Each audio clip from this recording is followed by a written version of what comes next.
Okay guys, welcome back to Dark Souls 2, my playthrough, and with this video also the very last episode of the game. This is going to be it. This is going to be me defeating the final boss down in the Throne of Want. And of course, for the past few episodes we've been focusing on a lot of optional stuff, and in fact there is one last final, very minor thing that I want to take care of before we then go down to the Throne of Want and take care of that. And that is actually back in the Shrine of Amana, an area that nobody really likes. It does look quite pretty though, and we are now going to go back there one last time. And the reason for that is actually Vendrick. Yep, we defeated him last time, defeated his, I don't know, I'm not even sure what to call it exactly, honestly. It's like a very, very like piss poor version of him, isn't it? But we defeated him, and we are now coming back here because there is one last part that remains.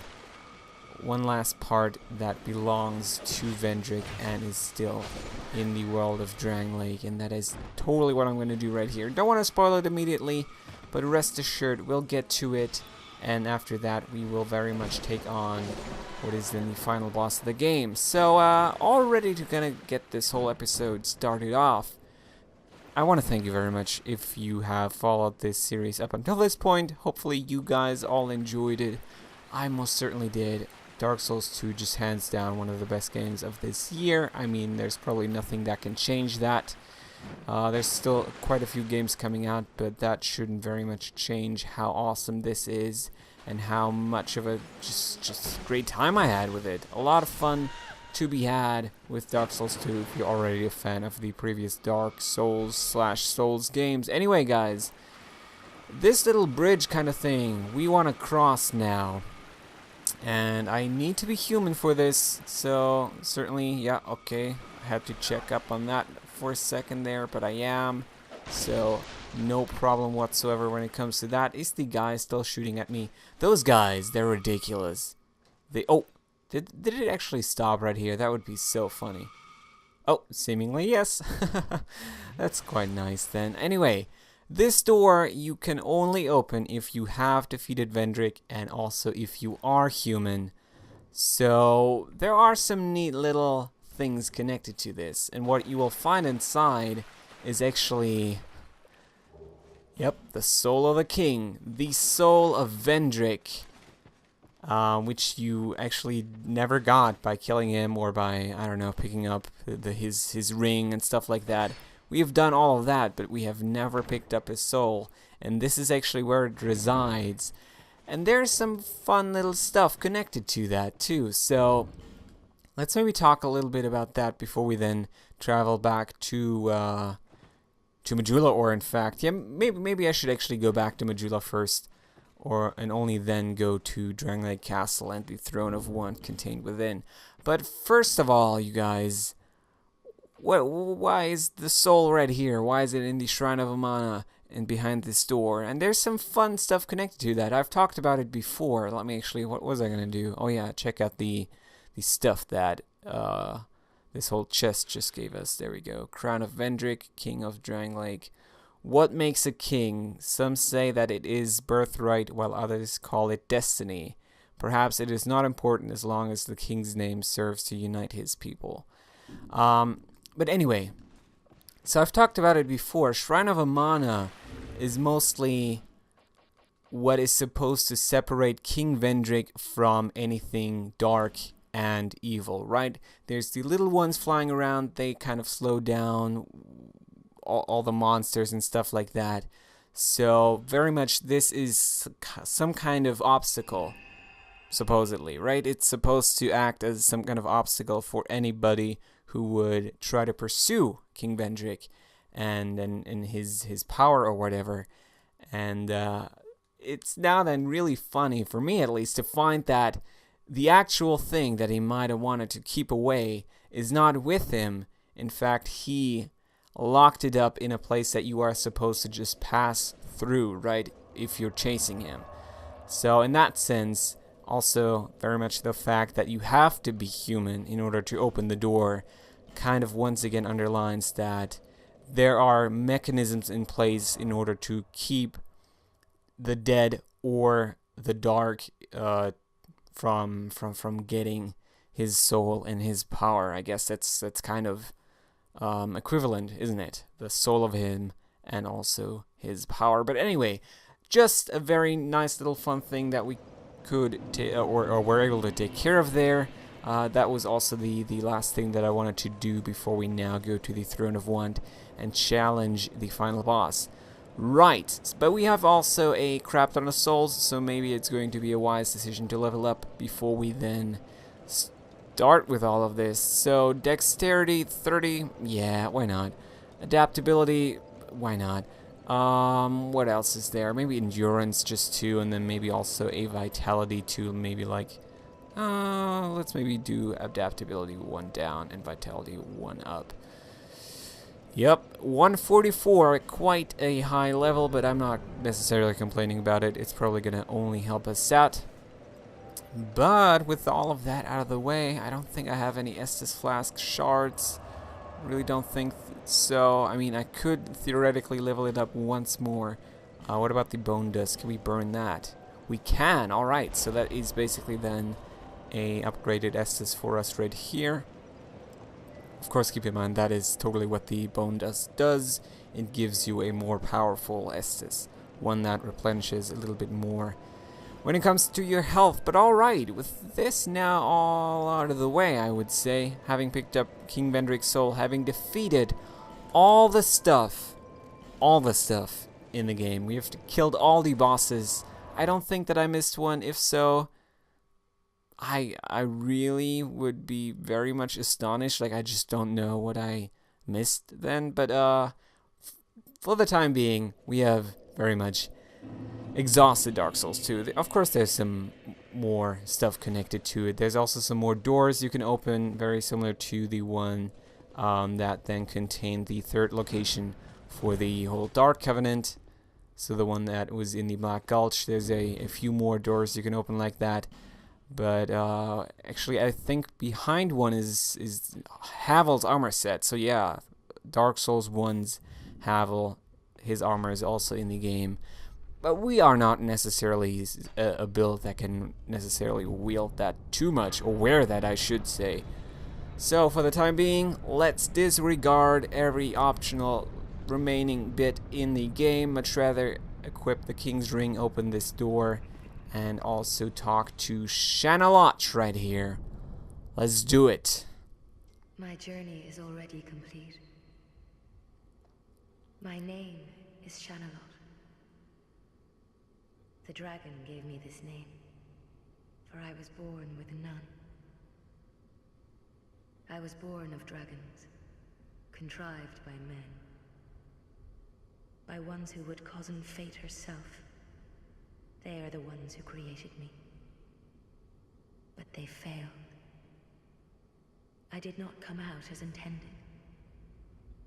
Fate would not be bested, and men were cursed once again. If you proceed, Nashandra will come after you, knowing that you will take the throne and link the fire.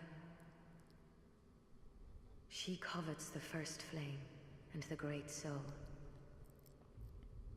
Put Nashandra to rest.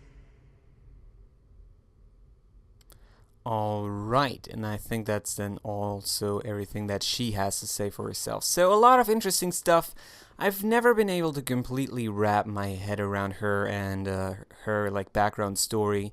What she now revealed is that she was very much also apparently result of some kind of experiment, right? She does say that she was kind of born of dragons, which is a very curious thing to say indeed, and maybe kind of what I'm taking away from it, I have no idea whether this is true or not, but what I'm taking away from it is that maybe she was Vendrick's and Aldea's attempt of creating somebody, like a human, essentially, that could not be affected by the curse. But I'm not necessarily sure. Also, she is supposedly the lady that talks to you in the intro cutscene. Actually, something that I've never included, much rather, in this whole series. I totally skipped that when we first started off.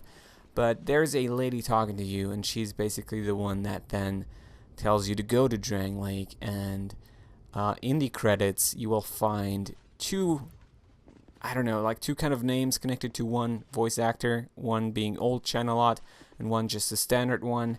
And that very much indicates that that is the case. So her being right here and also in the intro cutscene. But anyway, since I don't really know too much about it, since I can't confirm anything when it comes to lore, looking at Channelot, what I'm going to do right here is very much focus on the more obvious problem, the final boss. And I'm totally going to go ahead and summon these guys for this as well.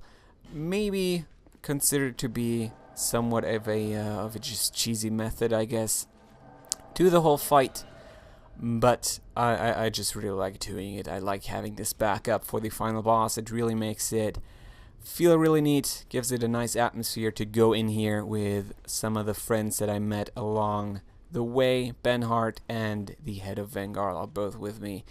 And we're now going to tackle, well, I guess the Emerald Herald already told us, Nashandra, the Queen of Drang Lake. The one who we've heard some very, very ominous things about, right? We heard that she supposedly has something dark about her, and that very much is now confirmed with her looking the way she's looking. You have proven yourself to me.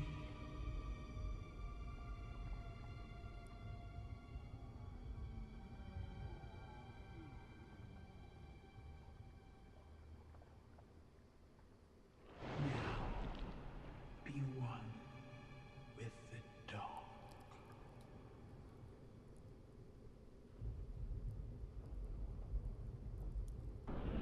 Alright, Nashandra. Sweet, sweet Nashandra. She has been basically tricking us all along, right? She was the one sending us around and trying to pursue, or like telling us to pursue Vendrake, and now we find out that she is actually kind of the evil mastermind behind all of this, and that of course makes us very mad. Madness then results in us killing her, hopefully sometime soon. Anyway, she does spawn these weird little curse thingies, and those are actually quite bad. They will keep cursing you if you don't destroy them, so I would very much advise that you take care of them as soon as possible, at least a few of them, right? You don't have to necessarily take care of all of them, but what is going to be really nice is having these two summons with us. It is certainly not by any stretch the most difficult fight in the game whatsoever, and it might actually be disappointing to a few that enter her fight and then take her on. But for me personally, I felt like this was a very nice way of giving the player one last attempt, or one last challenge, I should say. But now actually with these summons, and also me rocking the lightning spears the way that I do, pretty easy task. Nashandra is gone. Certainly not the most difficult boss in the game, but a pretty neat kind of yeah, I don't know. A pretty neat thing to find out right now, isn't it? That she is apparently pretty evil and was behind all of this all along, that bitch. We talked to her before in the Drang Lake Castle, and there she seemed all nice, but we already found out, I don't know, not too far into the game, that there was something weird and ominous connected to her character, and seems like she was the one who was playing Vendrake and us, and probably a lot of other people, like a fiddle. Let's now finish the game, you guys. Let's enter the Throne of Want and conclude the main quest of this game. Right, so watch a cutscene. I'm not going to talk too much while that is happening, though.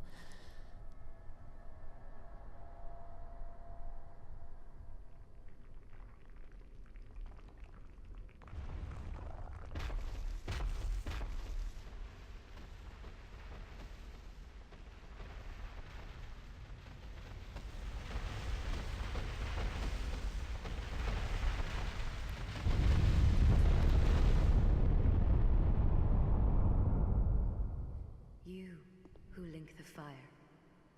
You who bear the curse. Once the fire is linked, souls will flourish anew, and all of this will play out again. It is your choice to embrace or renounce this.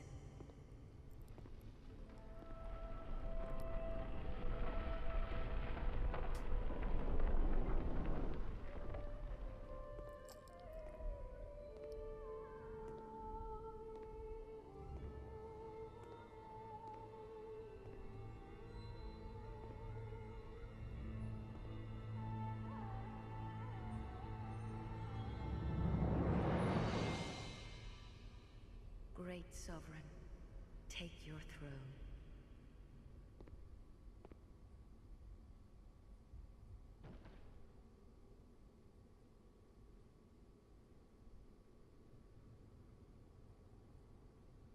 What lies ahead, only you can see.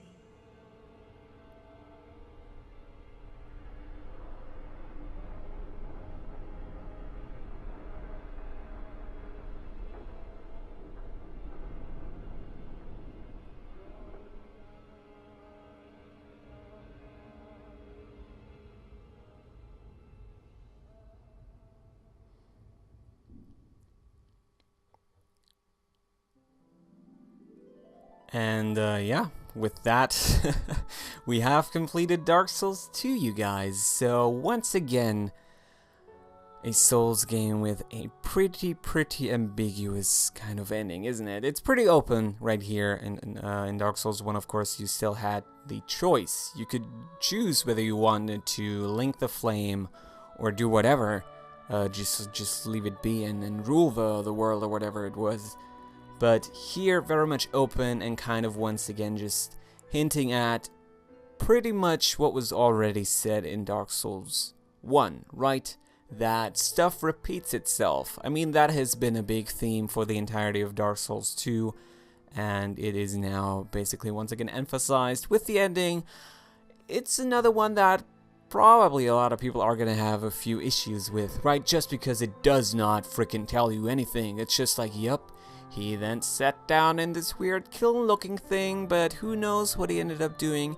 But of course, also with the ending being the way it is, it very much also then encourages finding out more about what just went down for the entirety of the game. Hopefully I managed to cover a lot of that stuff.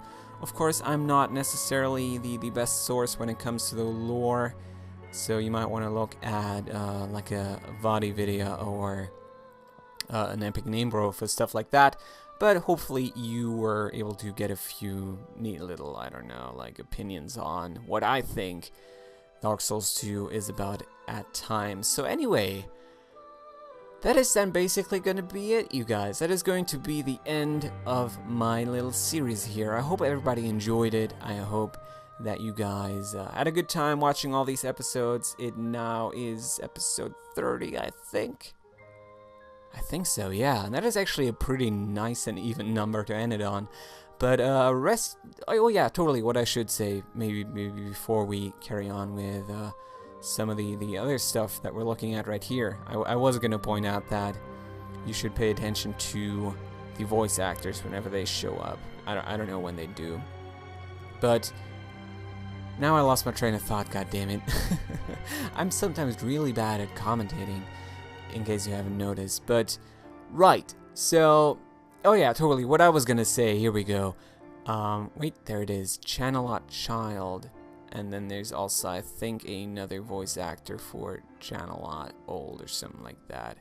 I don't know, just try to pay attention to that. For now though, I do want to stress that we are not quite done yet with the whole series. This is basically the main quest, right? We have defeated the final boss of the game. We are now watching the ending credits very much. There we go, Channelot. 2 voice actors connecting to the same character, seemingly. Pretty interesting indeed. But yeah, there's one last thing that I want to do before we then properly call it a day and end it. Because I've said it before, there's one last achievement that I want to get in this series, and that is very much connected to Kale, so the guy in the mansion in Majula, the one that is standing in front of the map. And if you talk to him, again, after defeating Nashandra right here at the very end, you will then unlock the trophy for basically completing the map, right? Unlocking every single fire that can light up on the map, on the ground there. You can then get a nice little trophy for that. So that is certainly something that I still want to do. Other than that, though, as the credits are rolling, maybe let me go ahead and give you some of my thoughts on Dark Souls 2. So what do I now make of this? How does this basically, yeah, what do I think about it? Does it get to where Dark Souls was for me? Because Dark Souls is just straight up one of my favorite games, if not the favorite game that I personally have. It doesn't quite. I mean, you've probably also gotten that vibe from all the previous episodes, but for how much I love Dark Souls 2, it does very much also have quite a few issues and can, in my opinion, not necessarily reach the same level that a Dark Souls reached, because that game just straight up, in my opinion, is a masterpiece. That is a just incredibly well and tightly designed game. Dark Souls 2 isn't really that, but it once again very much gives you very similar feelings, right? When I first sat down, I was a little put off by the game. The first half an hour of Dark Souls 2 was very strange to me. I didn't quite know whether I was liking it or not, but after a while I then really just found myself wanting to boot it up again, wanting to explore Drangleic some more. And also, what I really like when it comes to this whole sequel right here is the way that they then treated the lore, because there's so many cool things that you can find out if you go out and look for them. It's still probably looking at the quality, not necessarily where a Dark Souls 1 is, but quantity is very nice in this game. And also, I'm not saying that the quality in general is bad. It's still a pretty frickin' amazing game. It's just not necessarily where the masterpiece that Dark Souls 1 was, in my opinion. But yeah, straight up, one of my favorite games of this year, one of my favorite games of 2014, and there's probably nothing that's gonna change that. I'm really happy with Dark Souls 2. It could have been a little bit more. I do have my issues with some of the boss fights. I do feel like maybe they're not necessarily all that creative. Also, level design has been something that I very much criticized in this whole series, but all things considered, fantastic game, and hopefully everybody enjoyed my little playthrough of it. So, the credits are over. We have basically now paid our respects to the developers and publishers of the game. Great job, you guys. There's one last thing that we want to do, though. So after defeating the final boss, you actually get to play some more. It's not the way it is in Dark Souls 1 that you just start with New Game Plus. Like, there's no option for you to go back into the existing world. Here, there is such an option, though. We actually can just run around and then also use some bonfire aesthetics, for example, at certain bonfires, and then fight bosses again. All that stuff very much available to you. There's also all the items that you might have missed that you can now grab, but I'm not necessarily too worried about that. What I want to do is the following. Go talk to Kale, unlock that damn trophy, and then have almost all of them. Lucatiel is still missing for me personally, that whole trophy, and then also what is it called even, the whole like miracle trophies and hexes and sorceries, stuff like that. Let's now talk to him and see whether we can unlock it for myself. It seems that all the flames have been lit. I'm very happy. It makes me feel somehow. Wait, what am I doing here? Who are you again? Oh, Kale, you stupid. Fate You stupid Kale. together for a reason. So forgetful. Take these, and may they... Alright. Fair enough. Some armor. I'm okay with that. I didn't really come here for the armor though. I wanted the Curious Map trophy. Thank you very much. And that is then also the very last thing that I'm going to do with this series. So before we now say goodbye and call it a day and effectively then end it, I do once again want to point out that DLC is very much coming out for the game. So depending on when you're watching this, it's not much longer until there's going to be more content on the game right here. Or if you are from the future and a crazy time traveler in that sense, just try to find the playlist containing all the DLC content at that point. But guys, for the time being, thank you so much for watching. I hope everybody very much enjoyed this whole playthrough. I had a great time with it. Thanks so much for the support. Really had a great time. You guys were always commenting on all the stuff that I missed and that I fucked up on, and also saying that I maybe did stuff well, which I always appreciate.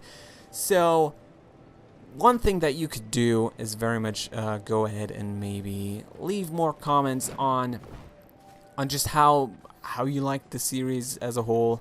That is feedback I can always very much use, so that would be very kind of you. For now though, I'm just gonna go ahead and say goodbye and wish you a wonderful evening or whatever you still have ahead of you looking at the day. So yeah, I don't know. Thanks, and I guess I will then catch you later with either some other content or Dark Souls 2 DLC coming out pretty soon. Guys, goodbye and have a good one.